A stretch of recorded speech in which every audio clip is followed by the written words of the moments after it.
Awesome. Good afternoon, good morning to some. I'm going to kick things off for us here, a minute past the hour.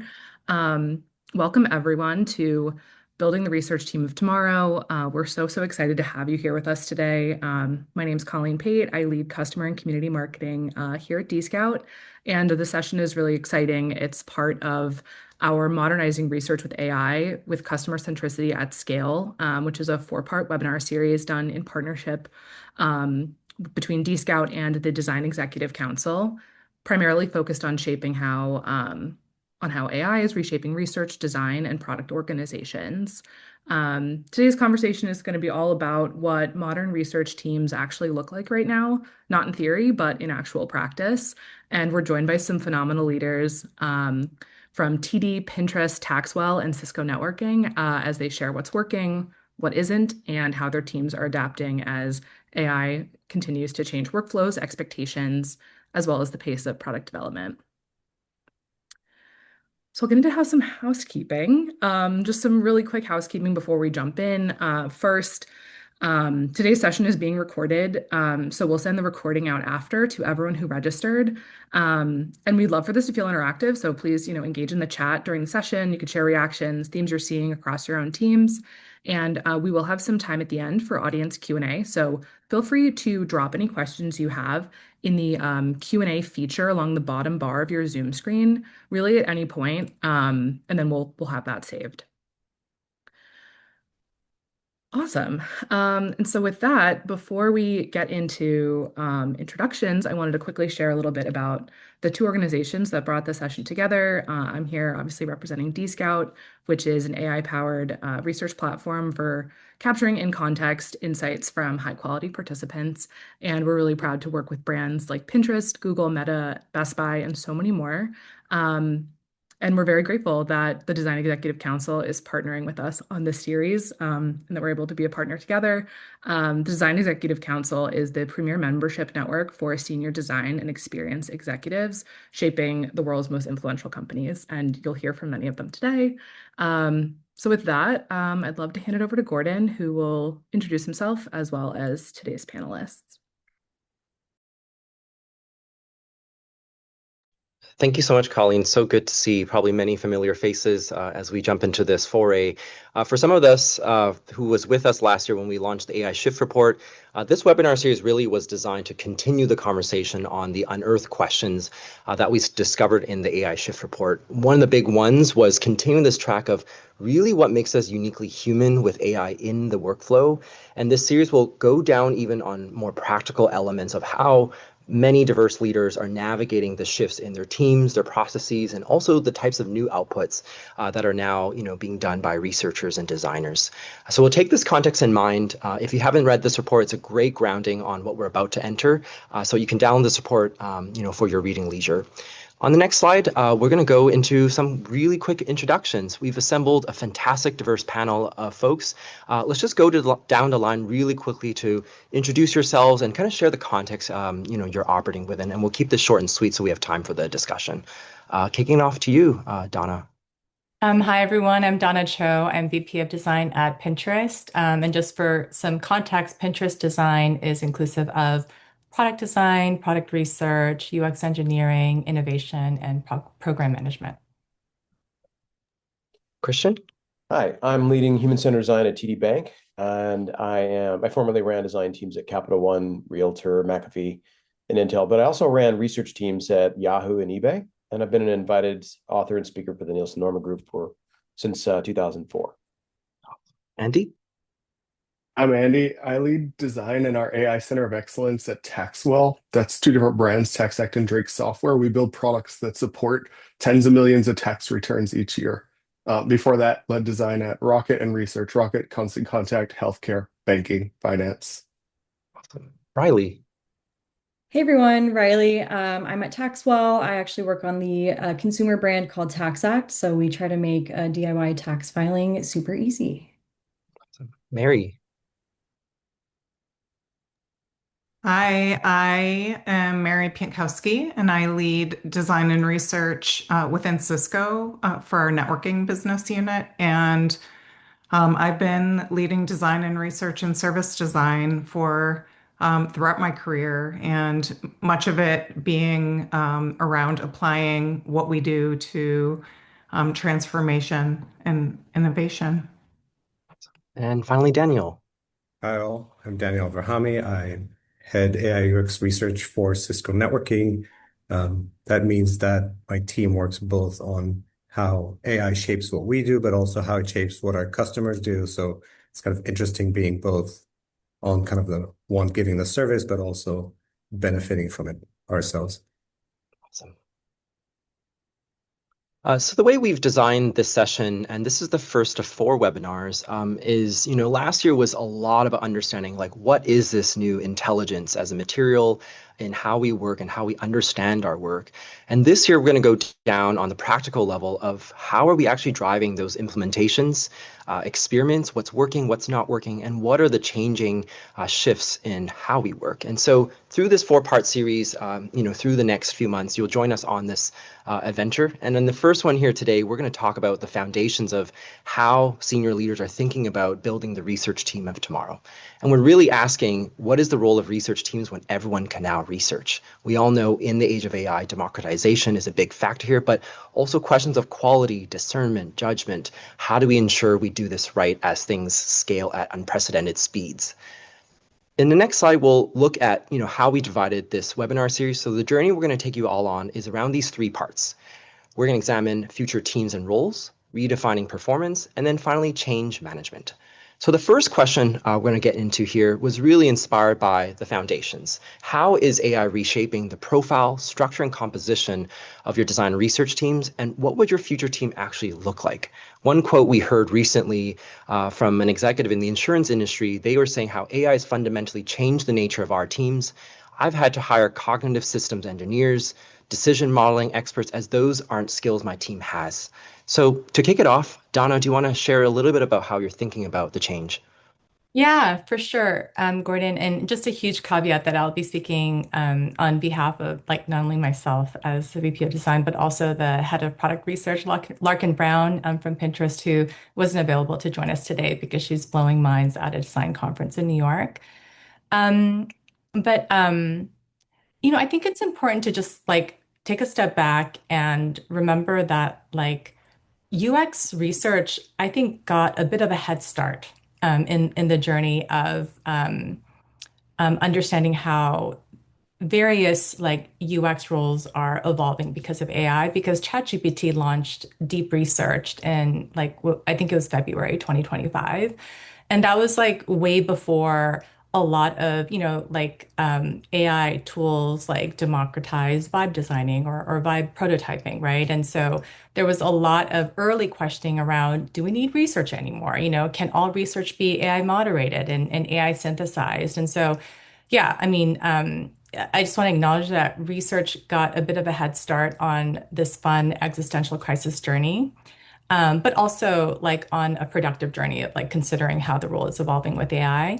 I don't believe that the qualities of what makes a great researcher, I don't believe those qualities have changed. So UX researchers are still arbiters um, of the quality of the end product, what is truly valuable and helpful for users.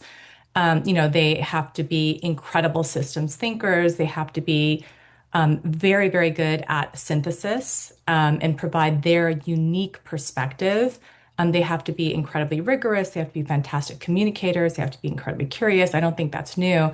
But I do see that the output is changing. So how this systems thinking actually lands in the product development process and the form it takes.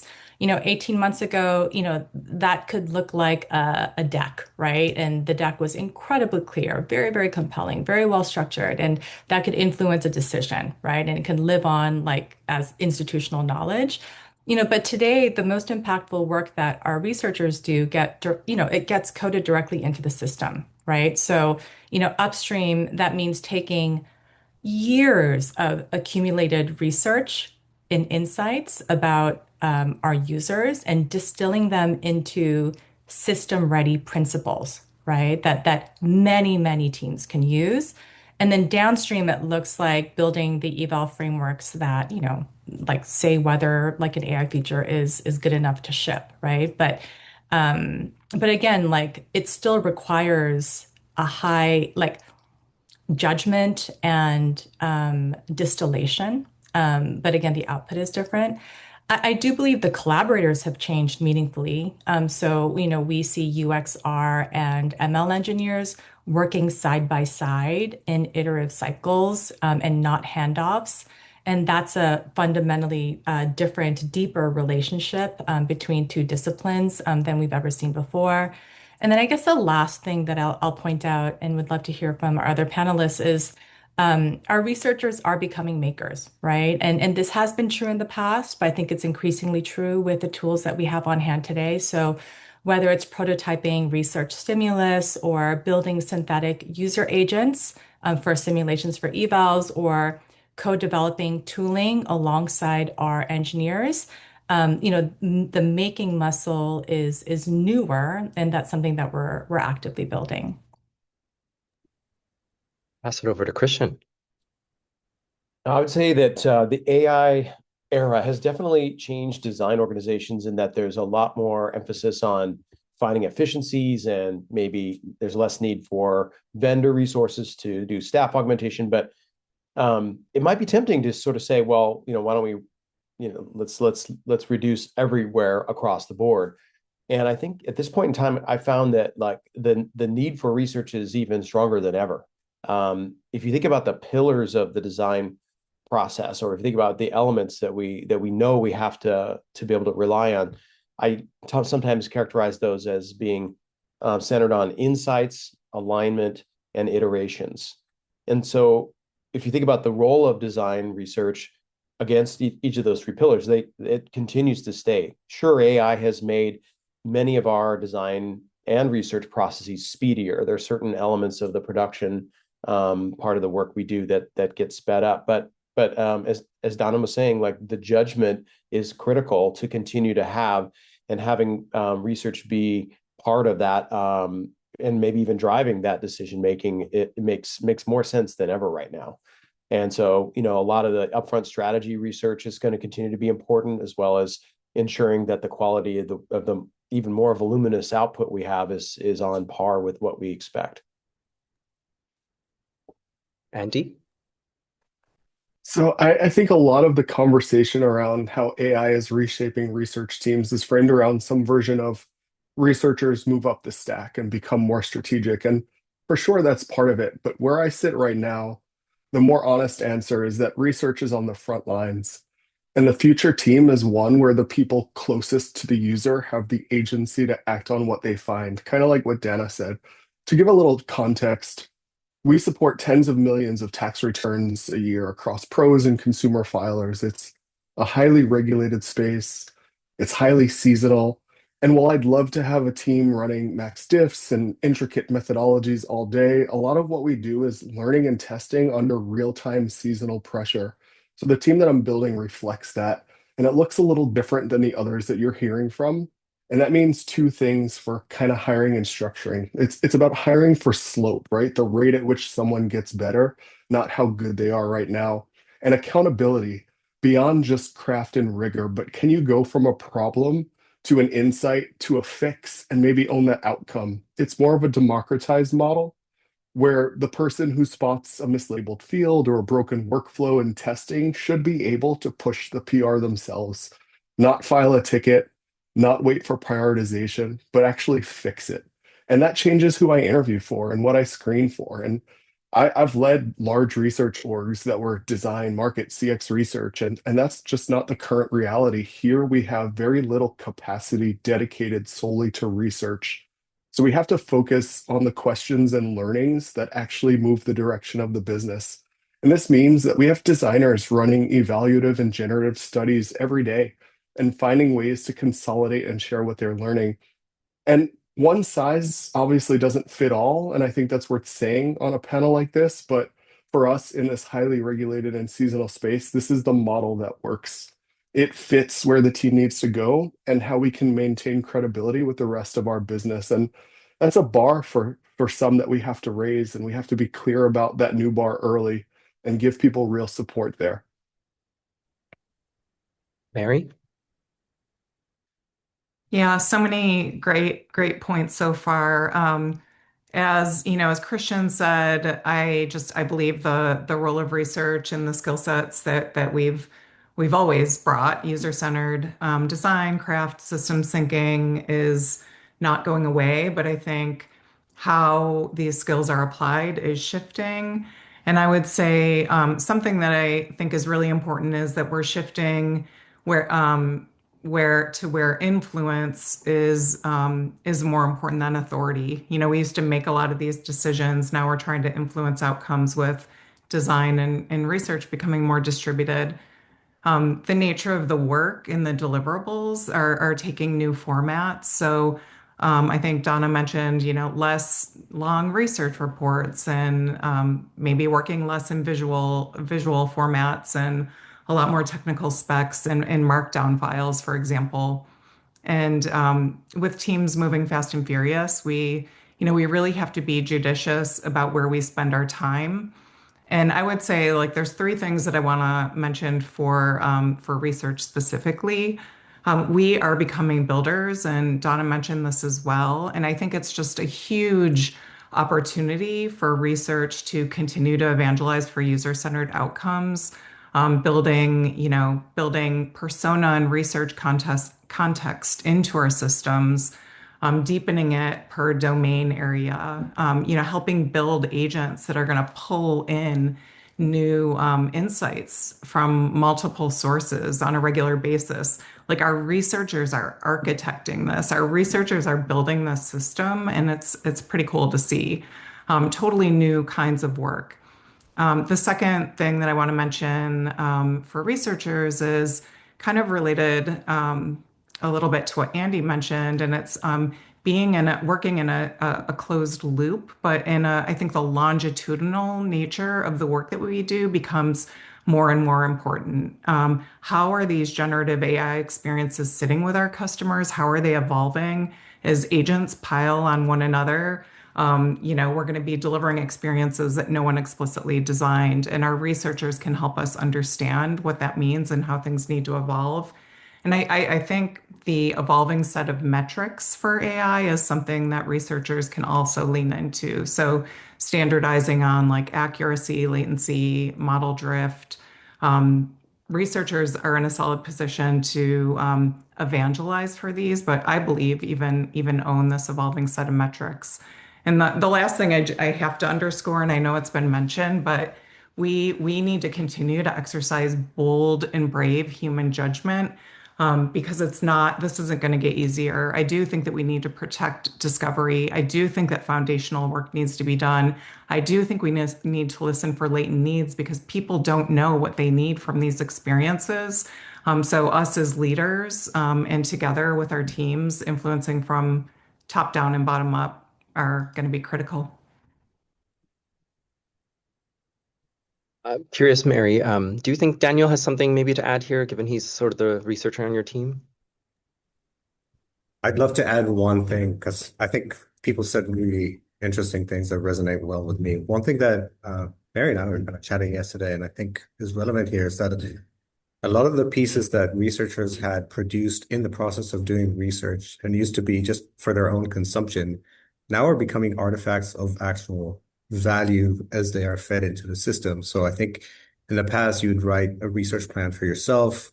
You'd probably kind of save the transcripts for yourself, but your main output was a report and then maybe kind of follow up sheets for your PMs or engineering partners to go through.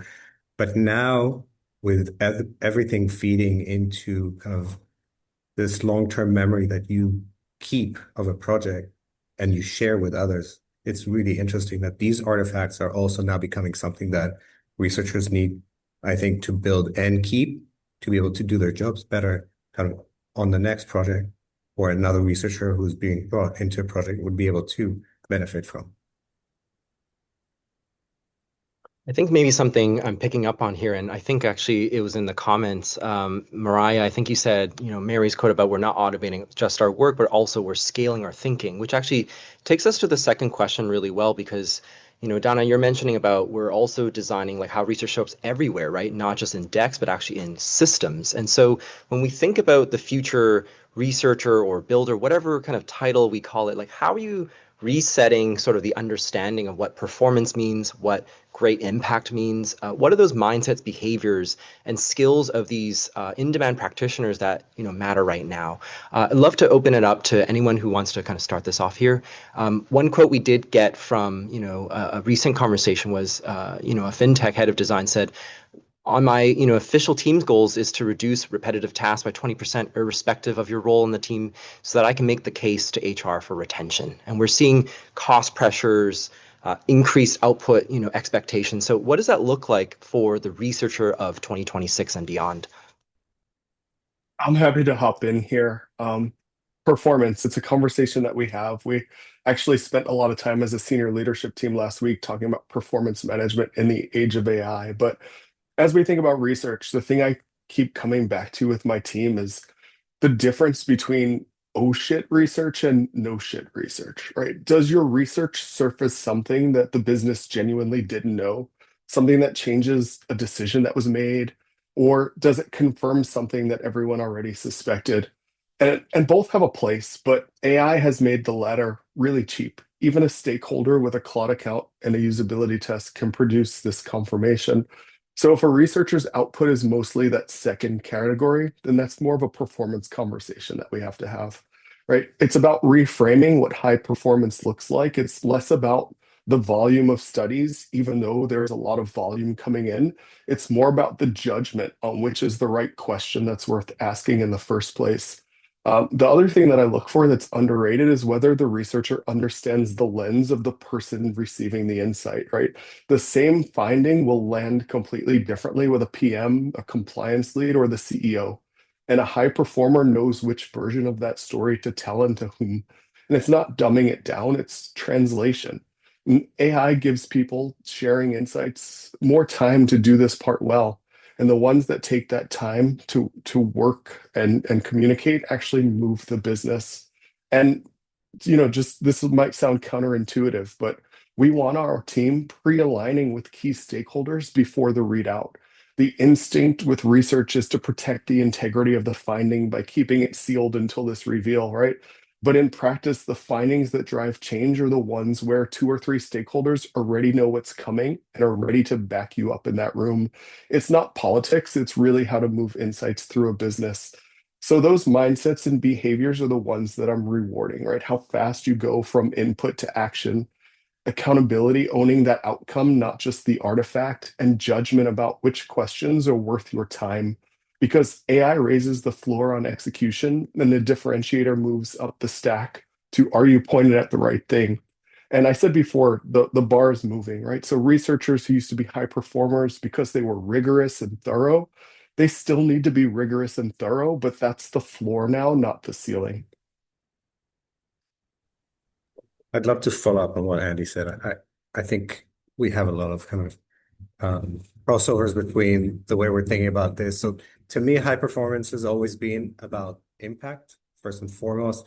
Um, and that's basically asking, is the product different and better based on what you did? Is the business better and different based on what you did? So I think that change that stays, that does not change because we're introducing AI. What does change, in my opinion, is that risk is now distributed differently. So research is often about trying to mitigate risk, about like build the right thing, find things before you ship, don't kind of push it down to customers. The ability to do things quickly and with very little cost changes the risk function. So, like you could ship something with a usability issue, find it really quickly, fix it almost before most of your users know it. So, risk doesn't go away, it's just concentrated differently. And there is the way that I that concerns me is that if we say, well, everything is cheap, we can just fix everything after the fact, and then we end up like basically also shipping things and letting our customers carry the burden. That's something that when we're working in an enterprise domain, customers pay a lot of money. They're doing high risk uh, um, actions with our tools. We cannot just pass the risk on to them. We cannot treat them as an experiment. So I think one of the important skills now is to know, for a researcher, is to know where to apply the rigor, when to let things move fast. Because if we don't move as fast as product development, then we'll be seen as kind of a slowdown and will be ignored.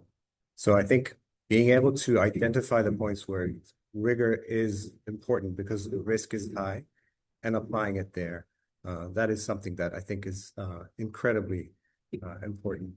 I want to say something that's related. I think, Andy, you said earlier, you said insight, alignment, and iteration. And I've heard it also be described as ship, learn, and refine.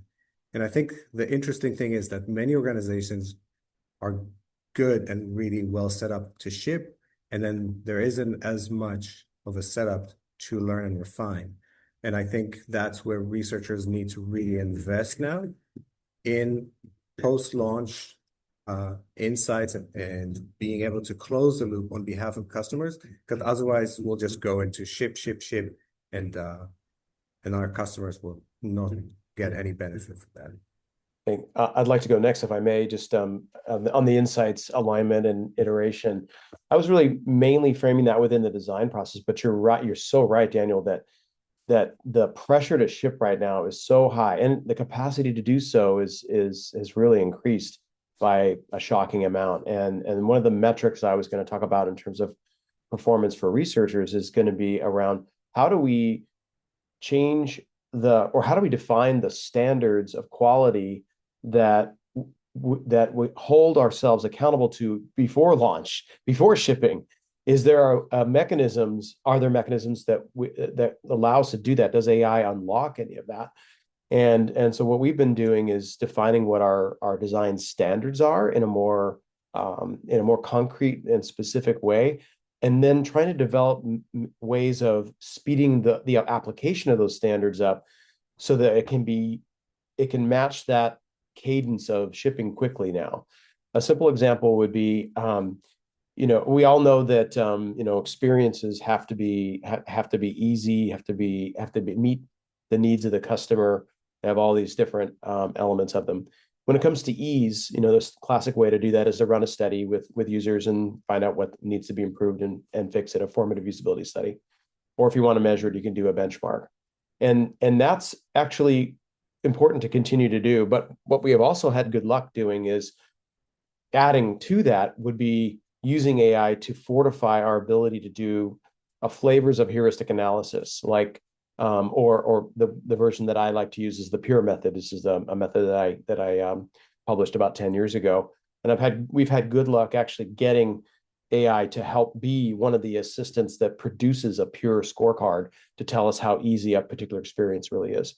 And what that allows us to do, if we're able to apply it in the design process, is catch issues before they get out there and prevent, make sure that the quality of the work that gets out is meeting our standards. So that's just one example. There's lots of others in the realm of, say, design systems and brand consistency, or even how we're delivering value to the customer. But I wanted to build on what you shared there.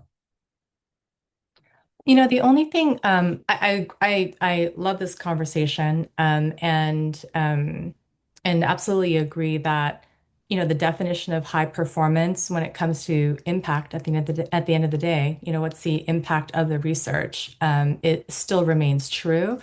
The only thing I would add there is in terms of what performance means today, I do think it now includes more explicitly some sort of contribution to collective knowledge. That feels more important than ever, especially as teams are, doing their own kinds of research in the spirit of velocity.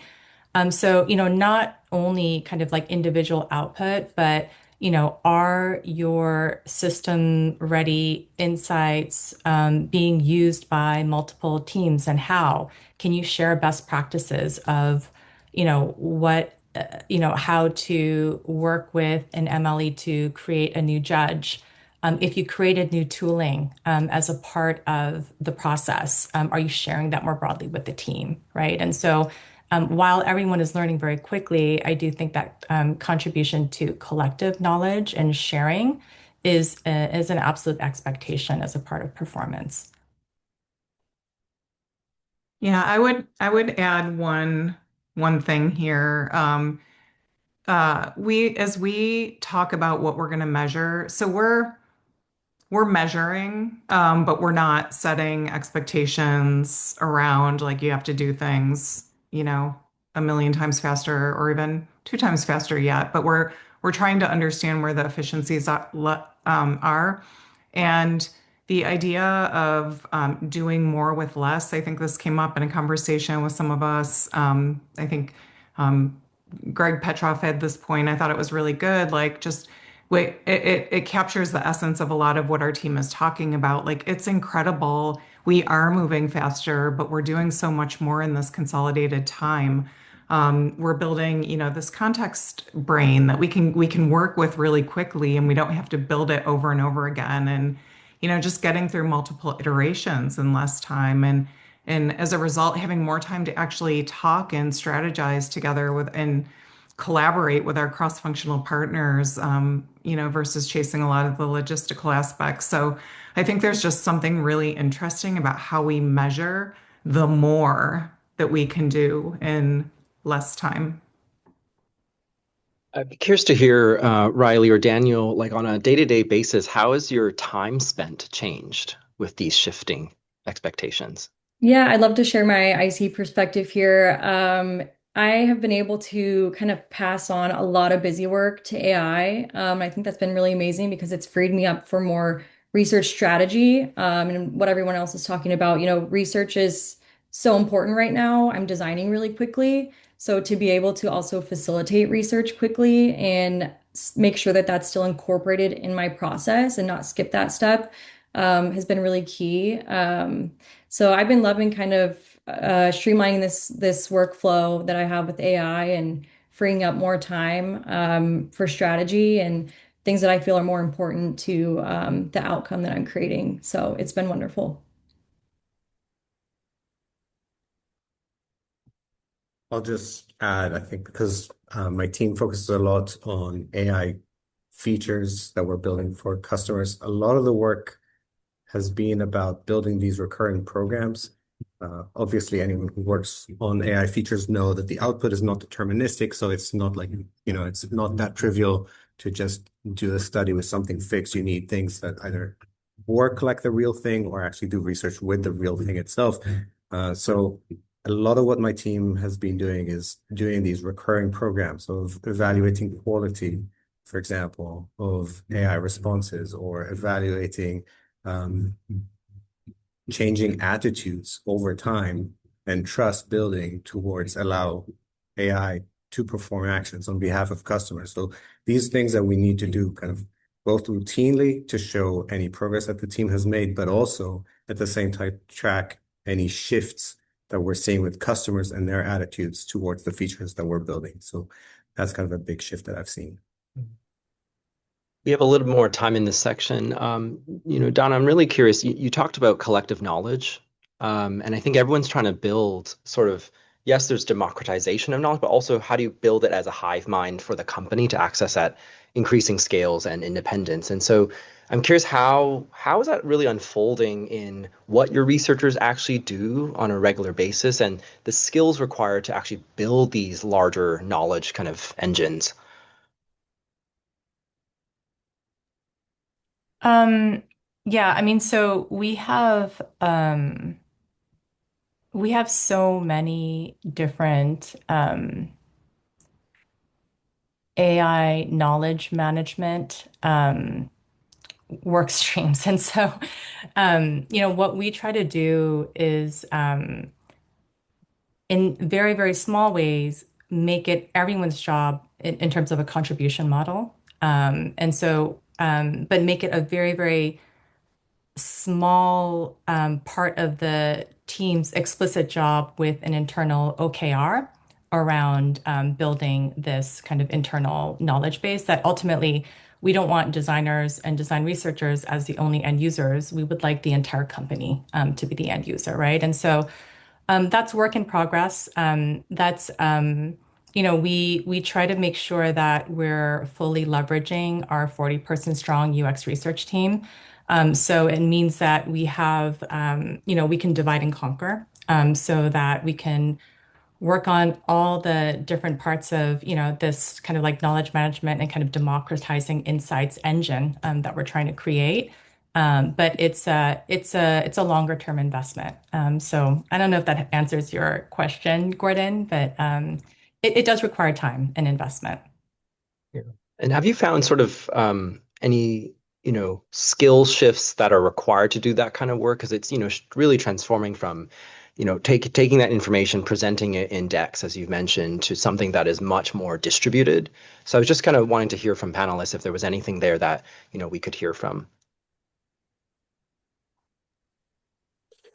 I think Andy mentioned earlier that the way he hires is he looks for people that are willing to learn. And I have a similar kind of response to that. It's going to be a general answer to your question. But, I often hire for a learner's mindset, people that are really able to take on new skills, develop new capabilities. And in this age, more than ever, it's really important to have that, to really embrace whole new potential roles and responsibilities. Yes, researchers could. I love the idea of researchers becoming builders, and maybe there are behavioral science applications that are more relevant now than ever before.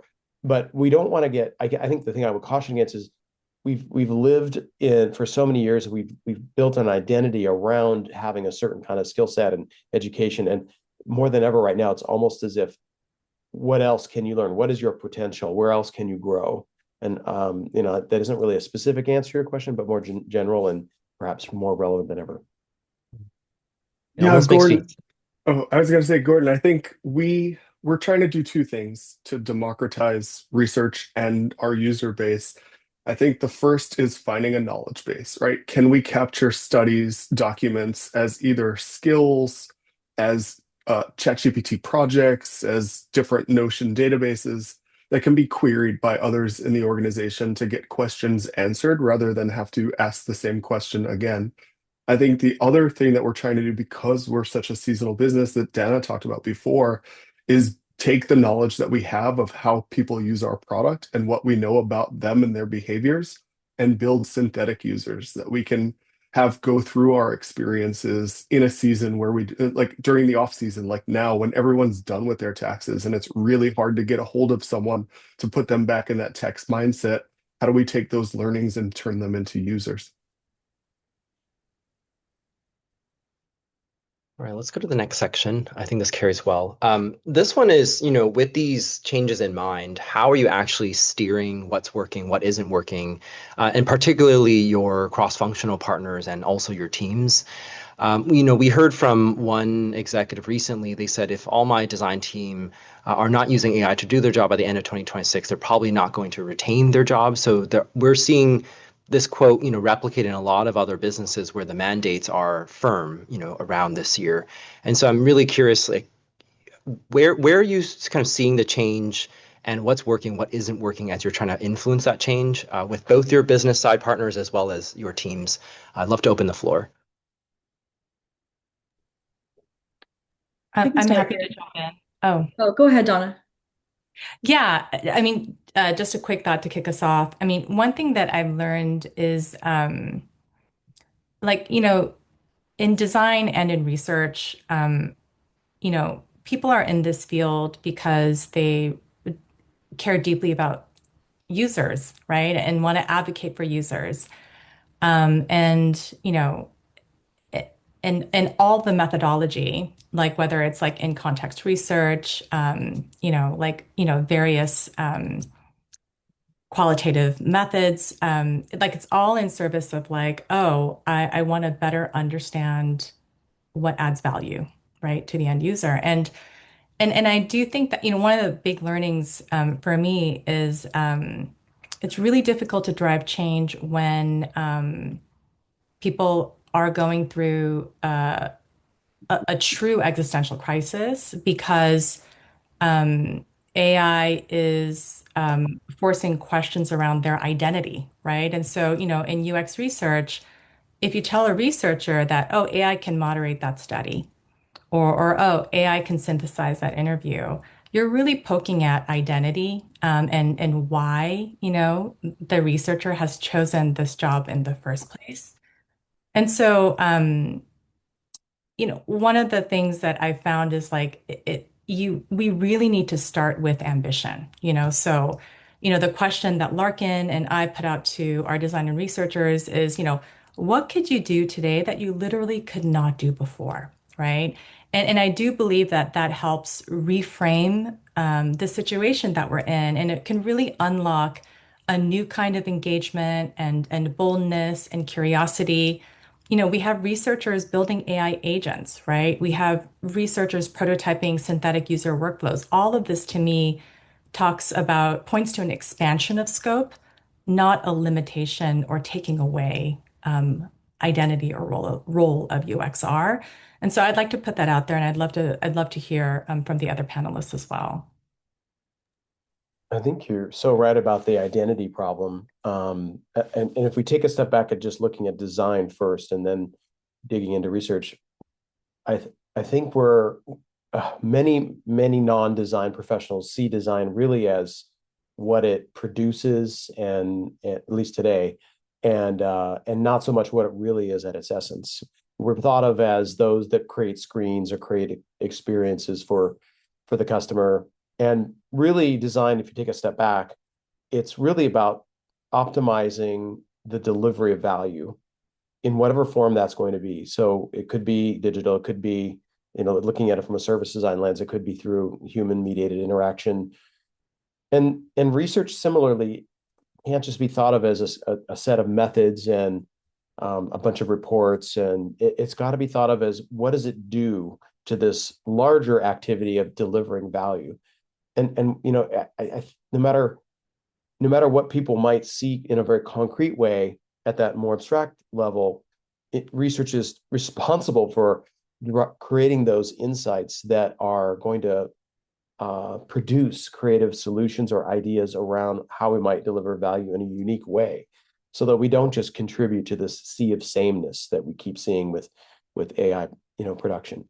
Or it's going to help ensure that what we do create is going to ultimately be easy, meet needs, and be sustainable for the business. I think we're too often caught up in that selling of what we do as the artifacts that we produce, and it's hard to do. But I think we have to kind of reteach the organizations and maybe the world a little bit about what design really is and what the design research really is. Yeah, I would just continue to build on it, and the identity piece is real. And I think it's also real that things are moving really fast and we need to evolve. And so, helping our teams understand the why, the opportunity, the importance. I certainly feel a sense of urgency for us to get ahead of everything that's happening so we can, but it's in the name of everything that we care deeply about. I think to use Donna's phrasing, which is our customers. And so, how we can protect that user-centered approach, we're going to have to be adaptable in the things that we do to get there. The other thing that I just wanted to add about driving change is at the team level, it's really important for us to build conditions for our teams to practice the things that we're talking about, as far as like being curious, bringing a learning mindset, experimenting, working with new tools every day. This actually takes time. And, when I was thinking about this, I had this really basic thought that time management and kind of going back to some of the basics and working with our calendars to carve out this space is really important because every day we need to be learning and it takes time. And we want to protect time with our families. We want to protect sleep. So, so anyway, all of us helping create those conditions in our organization, but everyone taking that on for themselves feels important as well.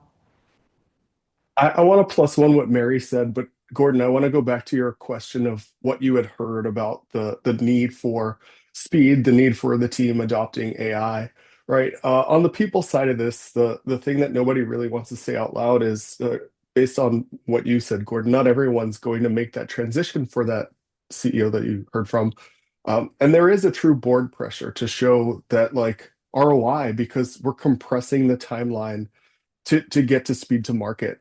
And as we think about how to balance people and what we need to do for creating that space for them that Mary talked about, I found the kindest and most rigorous thing that you can do is both the same thing. It's how do we be clear about what an expectation is, whether it's new or added to the existing expectation.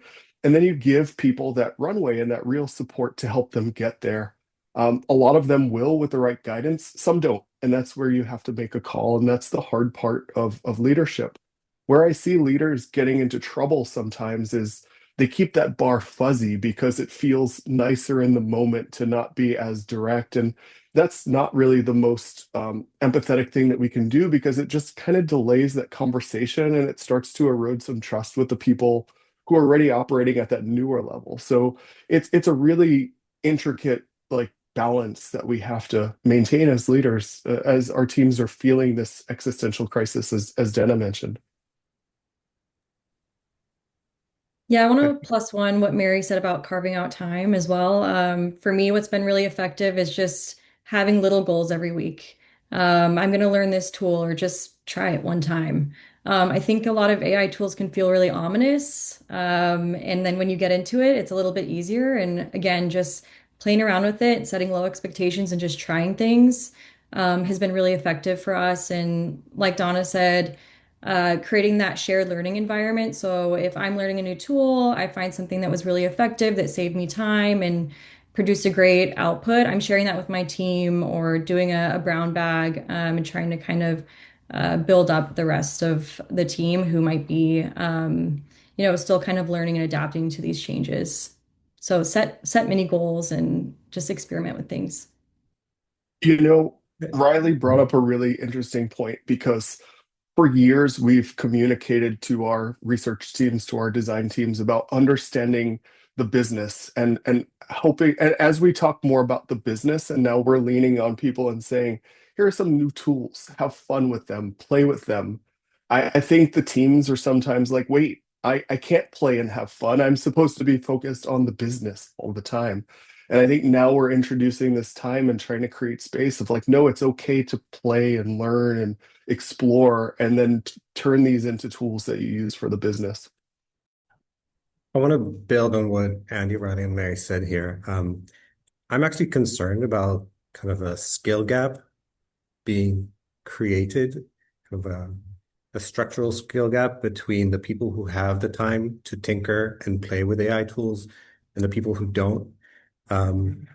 Basically, the researchers who don't have the luxury of tinkering on evenings and weekends, for example, moms with young children, or the high performers that we give more stuff to because we know that they'll deliver, they might be left behind. And I think it's on us as leaders to not just give the tools, but actually carve out the time, nudge towards learning, sharing the learnings, like Riley said.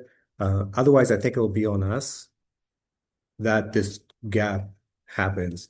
And just to share a quick story, we've been trying to do this in our org. So we've had three kind of workshops to help the team carve time, learn. The managers were all expected to try and get stuff off of people's plates.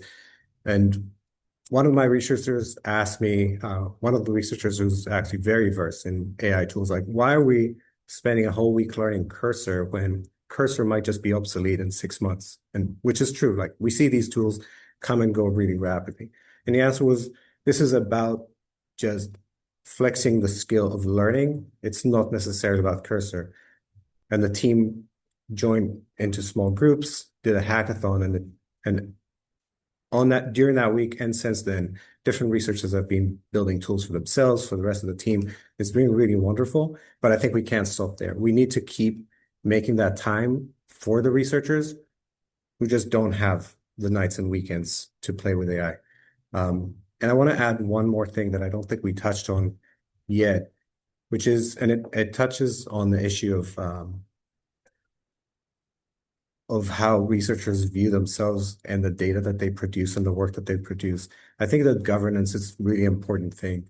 I want to give you a quick story and then build from that. So one of my researchers told me that a PM would take the transcript of every study, run it through AI, come out with recommendations. Now, I think most of us know that after a single participant, you don't immediately go and try to come out with conclusions and try to change the product. But that's something that's now happening. It's really fast. Like the from a 1 hour interview into insights being generated with AI into someone trying to act on it, the speed is really fast. And I think that researchers need to somehow build, or we all need to build governance into the data that we produce. We've been talking recently about, for example, if you have a research repository that someone is able to query, you can build governance on top of it and make sure that what it produces and the responses that it gives, let's say a PM or a designer, are still genuine and really trustworthy. However, what happens if someone just takes the transcripts or they just take the reports themselves without using the layer that the research team builds on top of it? Are there ways for us to build governance into the research artifacts themselves so that whenever they're read by anyone's AI platform, the governance and kind of the care that we put into the data and what we think about data integrity is still passed on? So that's another change that I think the team needs to figure out as they become less and less owners of the data that they produce. Thank you, Daniel. We have about 7 minutes left. Colleen, I'm wondering, should we go a little bit into the Q&A, and then I want to make sure we have time for the final question here? Yeah. All right, let's go into the Q&A. Okay, we have a lot of questions. We have 17. Let's try to find maybe one or two that could be applicable to all. Thought a couple. The first one, if you want to start, or I can just read it, from Alicia is, what is it like leading AI implementation at established companies that may be more used to like more legacy or traditional processes? Have you found ways, like effective strategies to accelerate AI adoption? I think I'm in a traditional company. I'll briefly say that what really motivates adopting new technologies at a large financial institution is seeing the competition do it and having a CEO and COO that are fully behind the AI kind of the transformation we're seeing. Without that sort of senior level of interest in really going for it and taking the risk of doing so, it's much harder because the typical process to onboard tools is literally like 6 months to a year otherwise. Plus 100. I could say I'm at a probably large traditional company as well. Without that top-down mandate, it's like you're trying to, I don't know, herd cats or sheep or so yeah, we had a top-down mandate from our chief product officer for engineering to become 100% agentic in a month or so. It was pretty radical, and so all of our engineering teams just like rapidly swarmed on this and started moving faster. And it gave the rest of us no choice really. But it was an excellent catalyst for sure.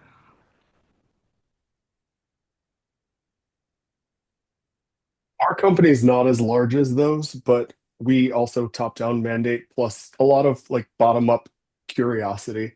And we found the easiest path to getting adoption across multiple lines of business or business functions. We created a hub and spoke model. developing a center of excellence where different parts of the organization could come in and understand like what the needs are of their areas, but kind of standardize the way that we approach different things. So creating surveys internally that then could be spread out across multiple teams, or figuring out what education is happening in certain areas to make sure that people were invited or could have one that was more relevant to their areas. And I think just getting that group together on a very regular basis allows us to see how different parts of the organization are moving at different paces with AI adoption and leaning into the areas that need it a little bit more and helping us standardize more tooling that could be used across as well. So it's provided us a lot of visibility when we are trying really hard to AI in the product everywhere and AI in how we work everywhere. Yeah. I think just in the last 4 minutes before we head to the kind of final question, I think it makes me kind of wonder, just for this community is we've always had to be learners and continuous learners to have that growth mindset and to, want to, explore these edges of what we do. And I think this is an era that's asking for us to sort of disrupt ourselves so that we can use our time to do completely new things and bring that user-centered, mindset and, insight to across the organization. So that's going to require a very different set of skills and characteristics. And so this last question really asks us to use a creative way to explain sort of the summary of this conversation, which is what material and which of its properties best describe how you're building the research team of tomorrow. This will be our final question, so I'll open it to the floor to give us a memorable metaphor to end up this conversation. I'll start. Classical music. It's never been static. It's a Ooh. pressure, and its core values have always remained tied to craft. So if you think about like moving from the structure in the Baroque era to the complexity of the Romantic era to the modern sounds of Philip Glass and others, the form, the tools have evolved, the instruments, but the commitment to craft and human connection have remained constant. Poetic, Emery. Thank you.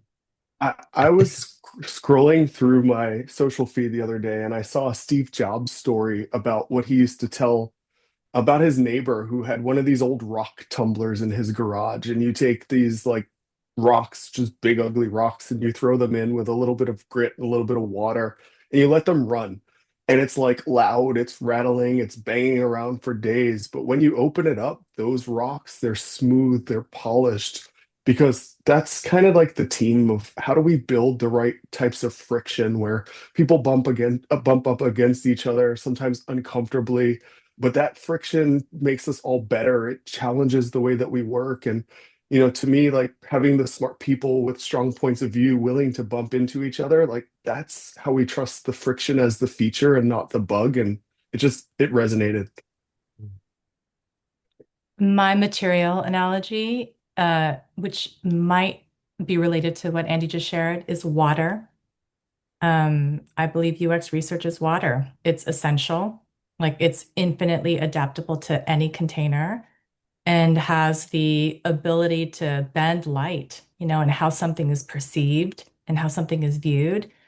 And it can hone hard things, right? And I 100% believe research is still the ultimate medium through which users' ground truth is understood. And we just have new tools to practice that role. So I'll share something. It's not a material, but my team name is Katana, and I chose it as an acronym to mean kick ass and take names because the researchers are such kick ass. And it's also a Japanese sword that's both precise and really fast.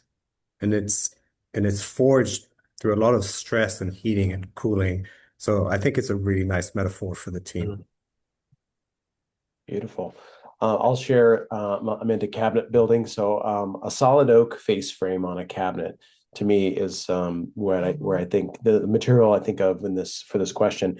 When you build a cabinet, design a cabinet, you have to decide like where the fixed shelves going to be and how are you going to give it structural strength. And the face frame does that, and it provides a really solid structure. But and even when covered with doors, it's what defines the cabinet's primary openings and gives it the strength and shape of the interaction with the user.